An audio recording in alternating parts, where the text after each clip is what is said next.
The Great Plains stretched out like a promise.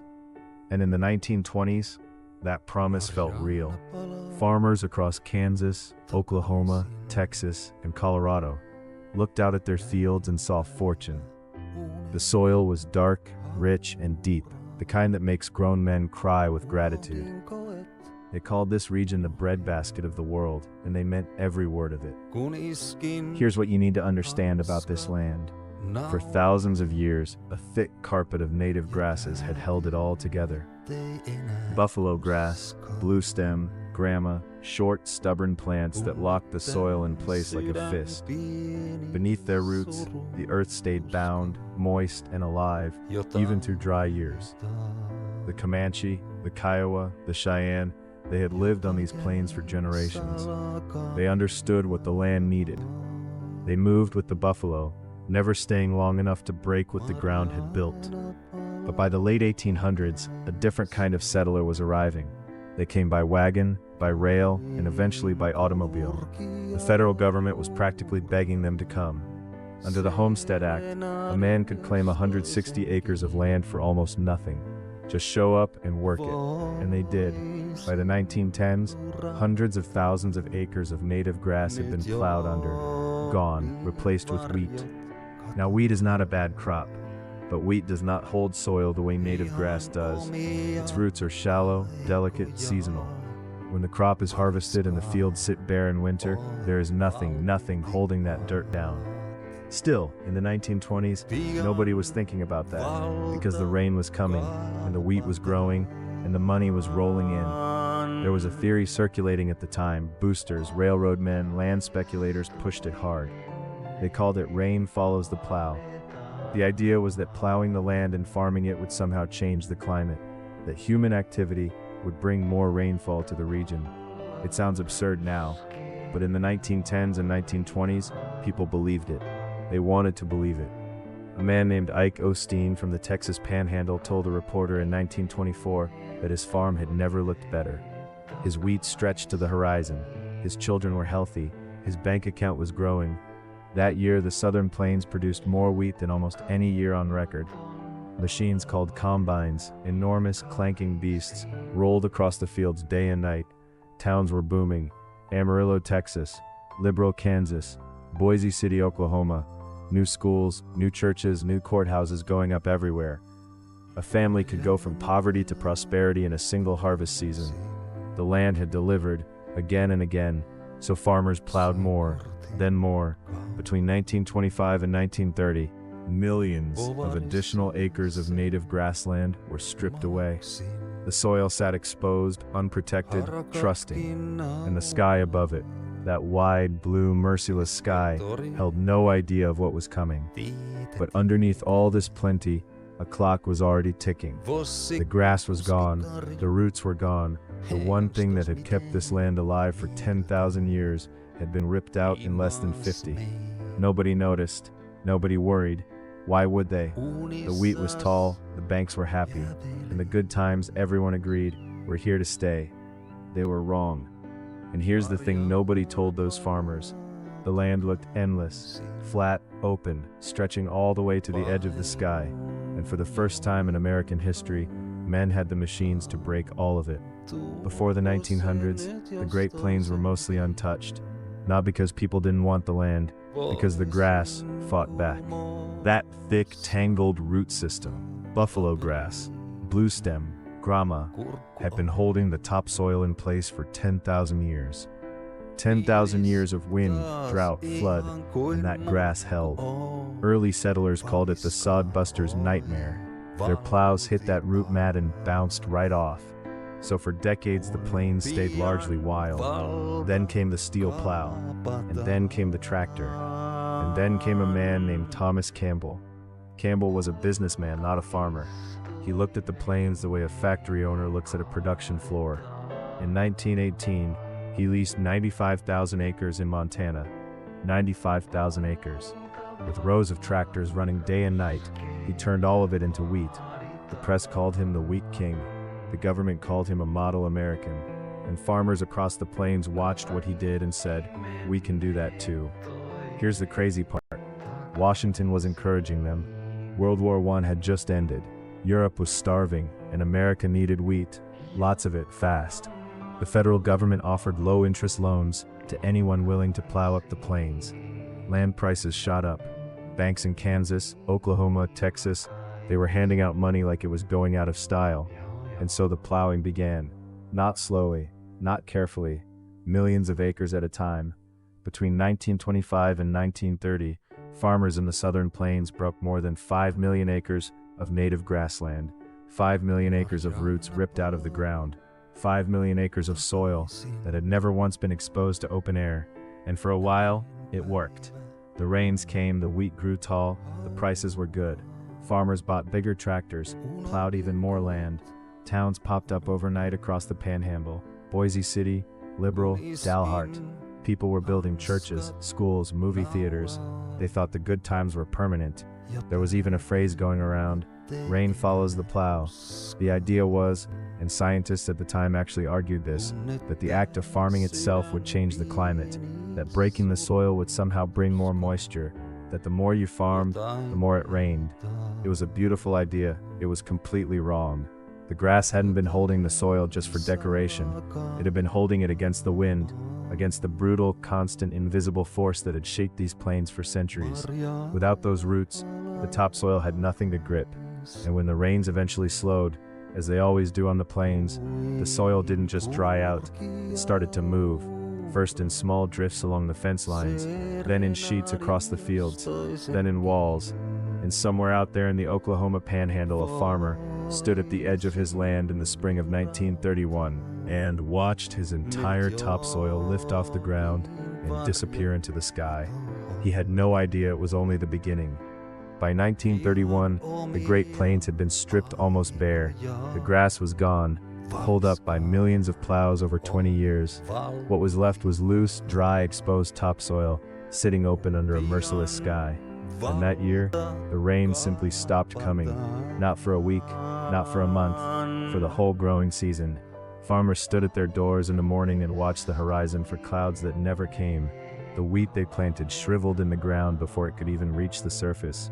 Then the wind started. Out on the Oklahoma Panhandle, people knew wind. They had grown up with it, built their houses low against it, cursed it every spring. But this was different. In the spring of 1931, the winds came in from the north, and they did not stop. They raked across fields that had nothing left to hold them down. They picked up the loose topsoil by the ton, by the million ton, and they carried it. The first real storm hit southwestern Kansas in the summer of 1931. Eyewitnesses described a wall of brown, not a cloud, a wall, moving across the flat land like a slow wave. It blotted out the sun before noon. Chickens went back to their roosts thinking it was night. A farmer named Andy Ottaway later wrote in his diary that he thought the world was ending. He went inside, stuffed rags under the door, and prayed. When the storm passed, there was a 1/4 inch of fine dust on everything inside his house. On the stove, on the dishes, on the baby's crib. Nobody had a word for what was happening yet. The federal government had no plan. The newspapers in Tulsa and Wichita ran short stories about unusual dry conditions. Nobody used the words Dust Bowl yet. That phrase was still years away.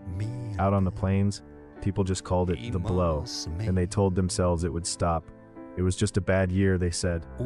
Every farming family on the southern plains had seen hard years before. The Dust Bowl states, Oklahoma, Kansas, Texas, Colorado, New Mexico, had been through droughts before and survived. That belief kept them there. It was also the belief that would cost many of them everything, because this was not a bad year. This was the beginning of the worst environmental disaster in American history. The storms of 1931 were small compared to what was coming. Warm-ups, almost. The land was signaling what decades of plowing had made inevitable. You strip the roots, you lose the soil. You lose the soil, the wind takes the land. And once the land starts to go, it does not stop on its own. Out in Boise City, Oklahoma, one of the hardest hit towns in the Panhandle, a young schoolteacher named Hazel Lucas watched the first big storm roll in from her classroom window. She later said, the children went completely silent. No one screamed, no one cried, they just watched it come. That silence said more than any newspaper article ever could. By late 1931, livestock were dying of thirst and dust pneumonia across 3 states. Families began nailing wet sheets over their windows to filter the air. Mothers held damp cloths over their babies' faces at night. The soil that had taken 10,000 years to build was lifting off the earth at a single afternoon, and every storm that passed just made the next one worse.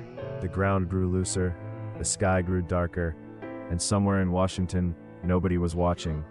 But that was about to change, because in the spring of 1932, the storms grew so large they would blot out entire cities, and the photographs would finally force the nation to look. April 14, 1935, started like any other Sunday on the southern plains. The air was still, almost warm, and, for a few hours, it felt like the worst might be over. Families dressed for church, children played outside, farmers looked up at a blue sky and dared to hope. Then, just after noon, someone near Boise City, Oklahoma looked north. What they saw didn't make sense at first. A wall, a solid black wall, was moving across the flat earth toward them. Not a cloud, not rain, a mountain of dirt, a mile high, swallowing everything in its path. It stretched from horizon to horizon, as wide as the eye could see in either direction. People who saw it said it looked like the end of the world. They weren't exaggerating. This was Black Sunday, April 14, 1935, the single worst dust storm in American history. The wall moved at 60 miles per hour. There was no outrunning it. A man named Lawrence Svobida, a wheat farmer in Kansas, watched it come and said it was like a vast pyramid of muddy water. He ran. Most people ran, but the storm hit before they could reach shelter. It turned day into absolute night. Not dim, not gray, but pitch black.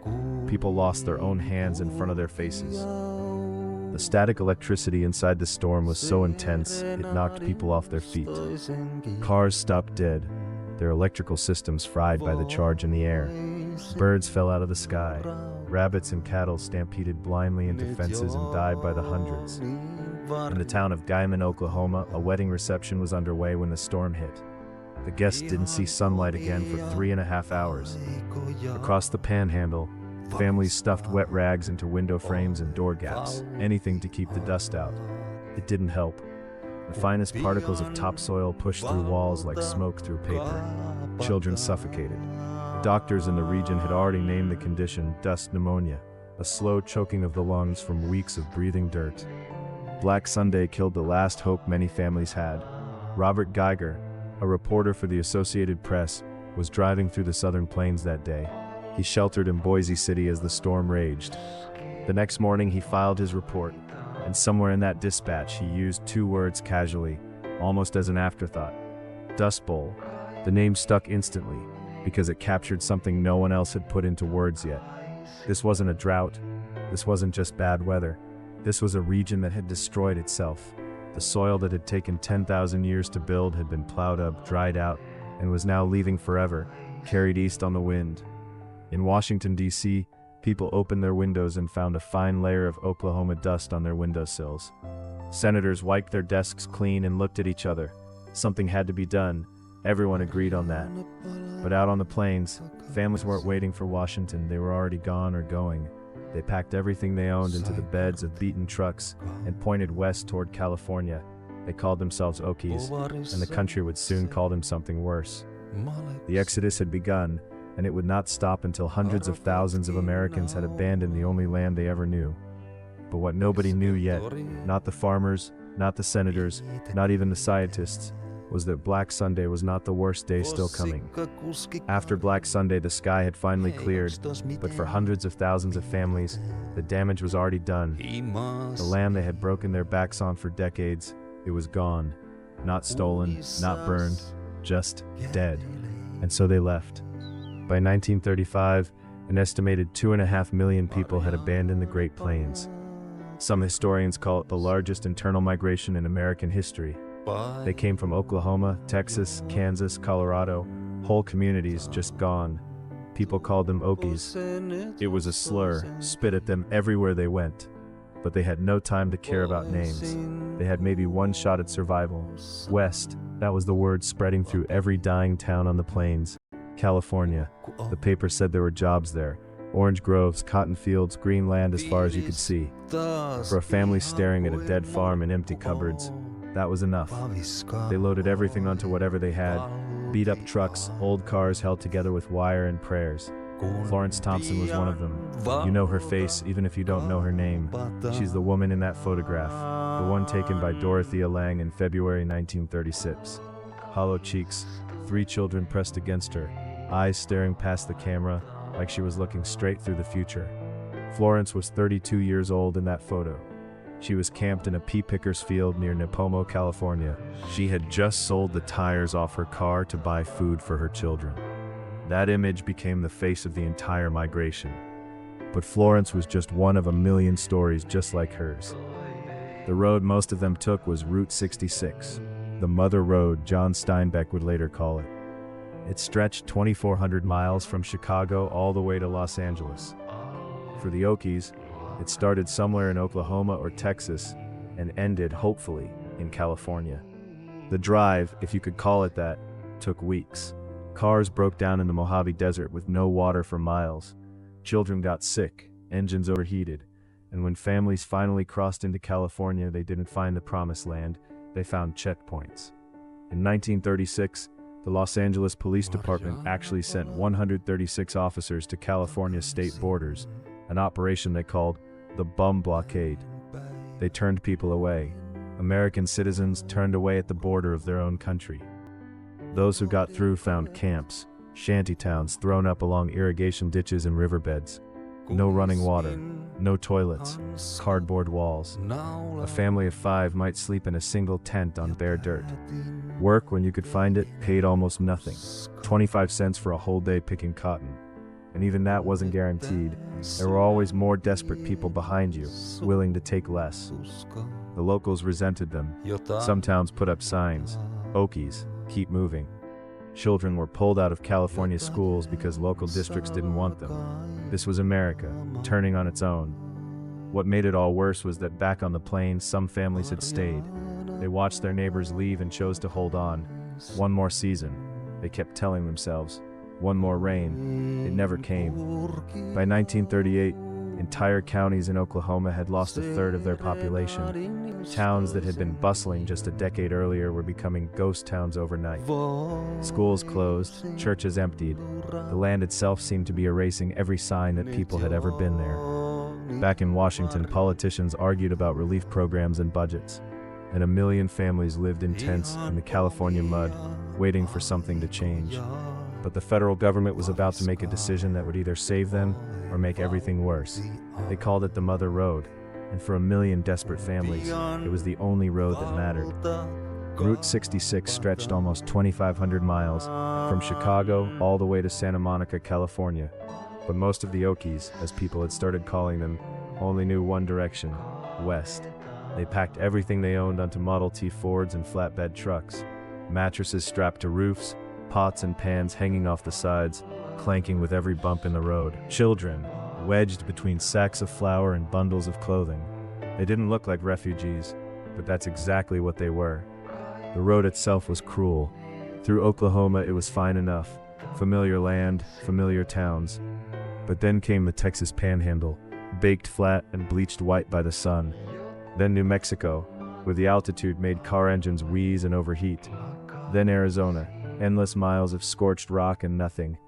A broken radiator in the Arizona desert wasn't just an inconvenience. It could be a death sentence. People ran out of water. People ran out of money. Some ran out of luck. A government survey in 1935 estimated that nearly 1 in 5 cars attempting the crossing broke down before reaching California. And when your car broke down, you didn't call a tow truck. You pushed. You fixed it yourself with baling wire and hope. Or you abandoned it. John Steinbeck drove Route 66 himself in 1937, going the other direction, watching the flood of families pouring west. He described it as a strange procession, ragged, dusty, and utterly determined. That image burned itself into his mind. 2 years later, it became The Grapes of Wrath. But Steinbeck's book was fiction. The actual families on that road had no idea they were living through history. They were just trying to survive the next 100 miles. The worst stretch was called the Mojave, a brutal 140-mile crossing through one of the hottest places on Earth. Temperatures in summer regularly hit 110, 115 degrees Fahrenheit. Families drove at night to avoid the worst of it, headlights cutting through the dark desert. Children slept in the back while parents took turns at the wheel. And then, finally, the mountains. The Cajon Pass rose up in front of them like a wall. Gears grinding, engines groaning, trucks inching upward in first gear. But when they crested that pass and started down the other side, they saw it.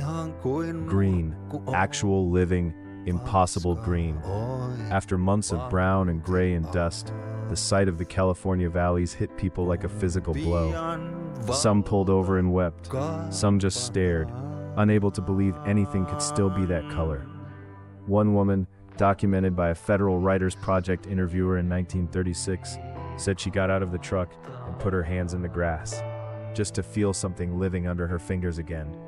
She said she cried for 20 minutes and her husband didn't say a word. He just stood there, hat in his hand, looking at the valley. That was the promise of California. Green fields, work, a future. But California had its own ideas about these newcomers, and what was waiting for them at the state line would shatter everything they had just allowed themselves to hope for. They called them Okies, not just people from Oklahoma. Anyone who fled the plains from Kansas, Texas, Colorado, New Mexico. But Okie wasn't a neutral word. It was a slur. It meant dirty. It meant poor. It meant unwanted. And by 1935, hundreds of thousands of them were pouring into California. They came with everything they owned strapped to the roof of a jalopy: mattresses, iron skillets, a spare tire, a dog, 3 kids. Some families had $20 to their name, some had nothing at all. The road through the Mojave Desert alone killed people. No water, no shade, engine overheating at 110 degrees. Families buried children on the side of Route 66 and kept driving, because turning back wasn't an option. There was nothing to turn back to. California had been advertised like paradise. Handbills distributed across the plains promised work. Fruit picking, cotton, vegetables. The handbills were real, but the promise was a lie. By the time the Okies arrived, there were 10 workers for every 1 job. Growers knew it. They kept distributing those handbills anyway. More workers meant lower wages. A man named Tom Collins ran one of the few decent camps the government built, a federal migratory labor camp in Marysville, California. He kept meticulous records. The people arriving were not strangers to hard work. They were farmers, ranchers, people who had built something from nothing before. But California didn't see that. California saw a flood. In the spring of 1936, the Los Angeles Police Department sent 136 officers to the state's borders. They called it the Bum Blockade.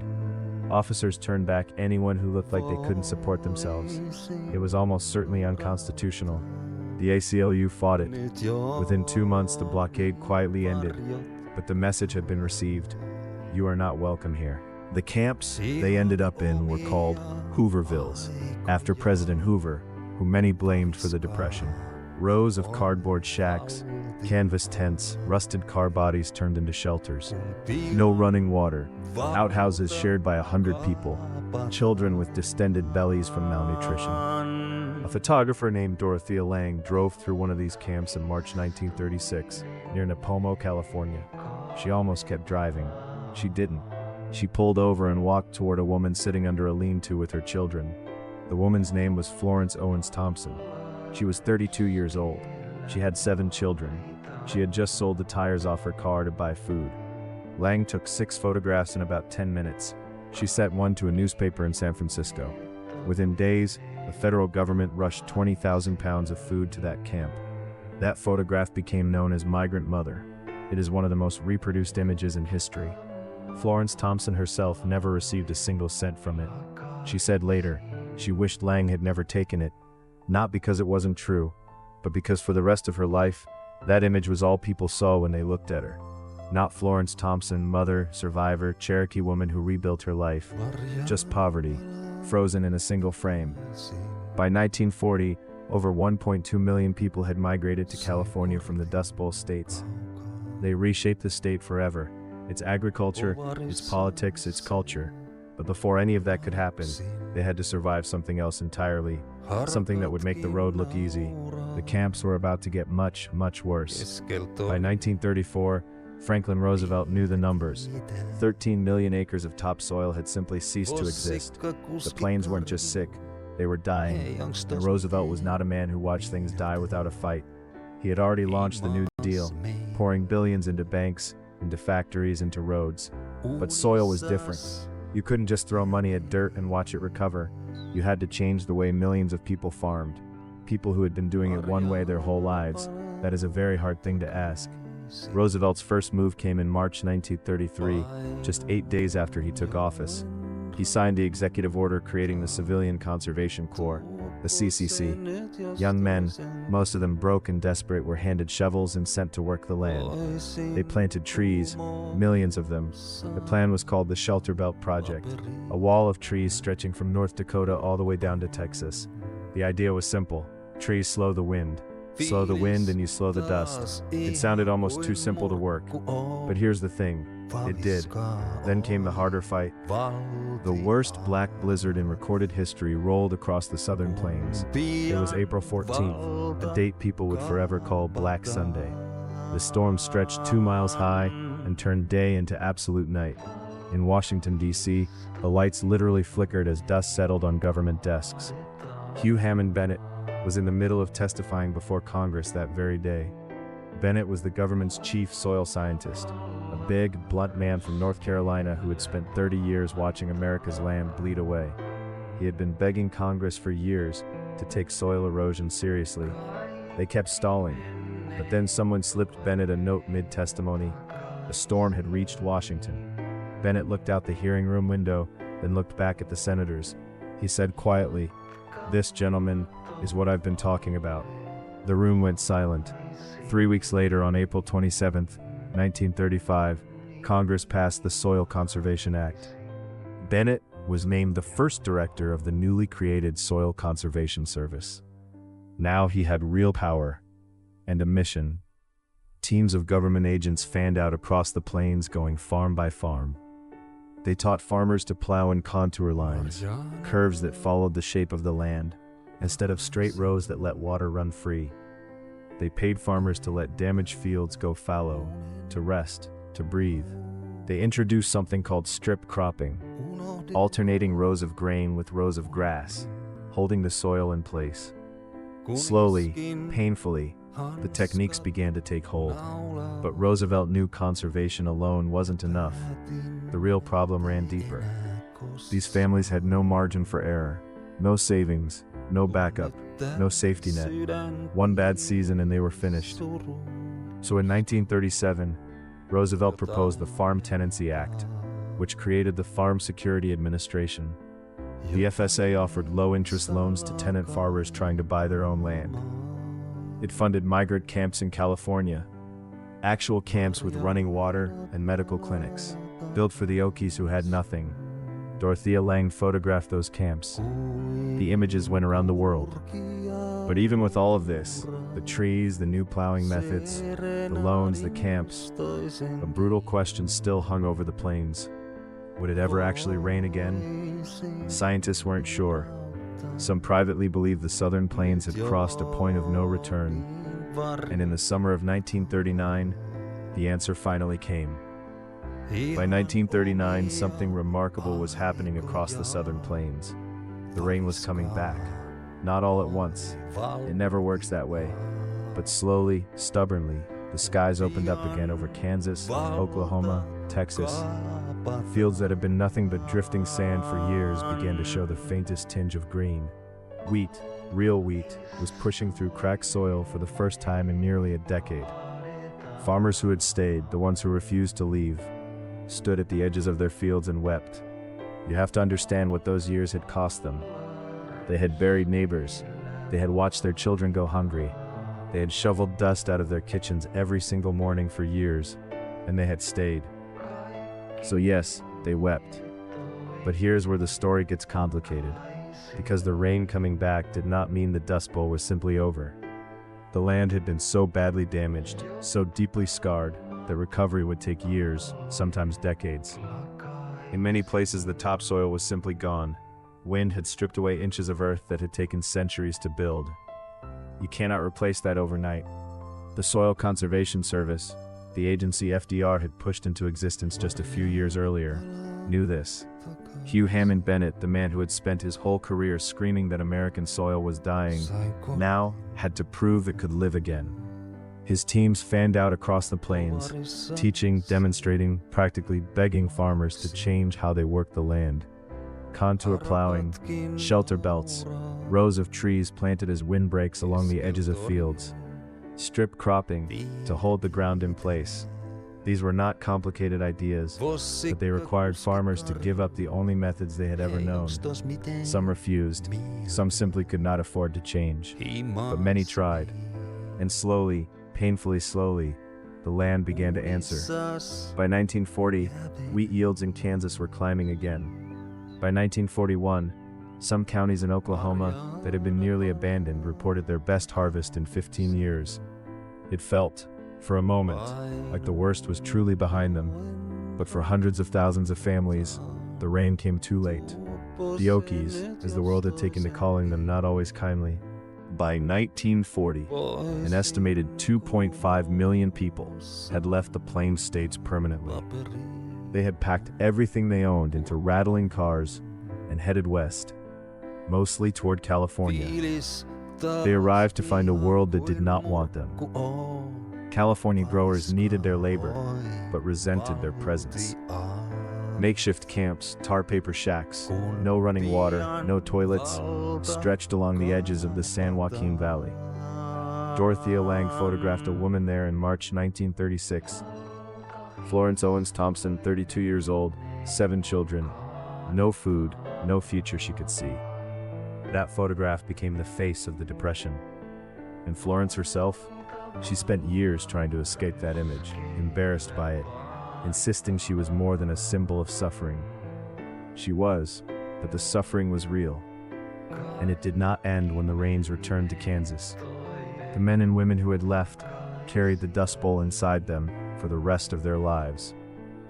You do not forget a decade of that kind of loss. The land healed, slowly. The people, all of them, carried scars that never fully disappeared. But there was one more thing that the Dust Bowl had quietly changed, something that would shape America's relationship with its own land forever.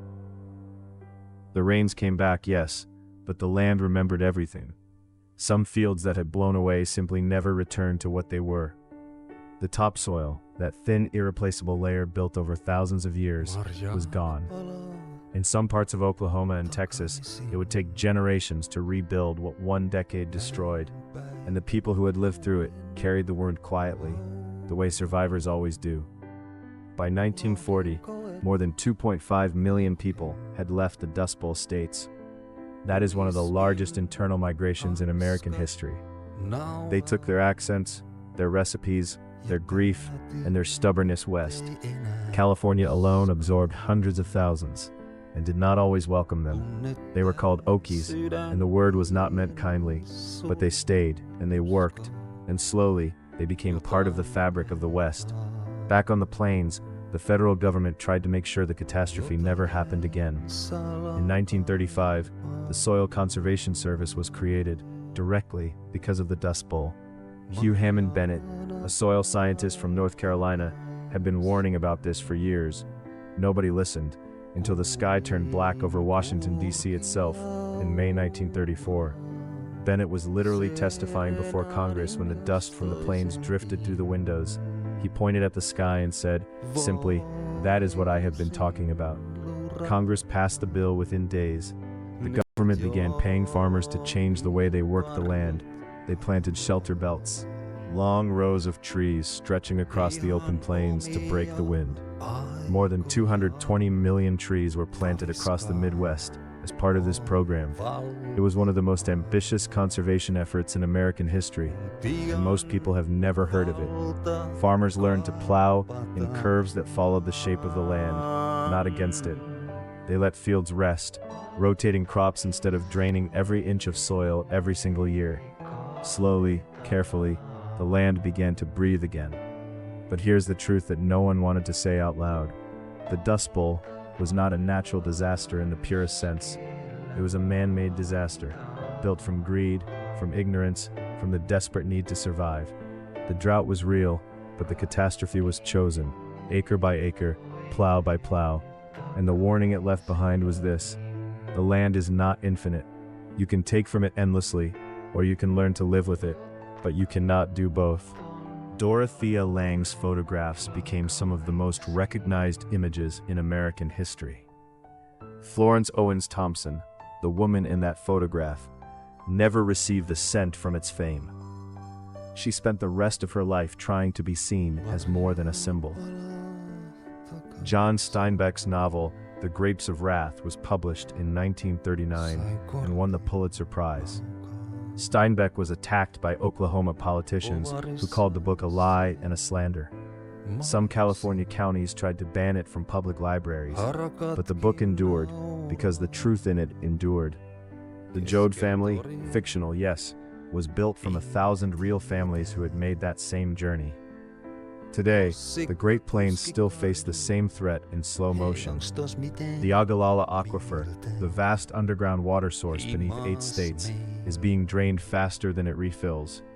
Some scientists believe that within decades, parts of the plains could face conditions as severe as the 1930s. The lessons of the Dust Bowl are not history lessons. They are instructions, written in dust and grief, and the footprints of 2 million people walking west. The land remembers, even when we forget, and the only question that has ever mattered is whether we choose to remember too.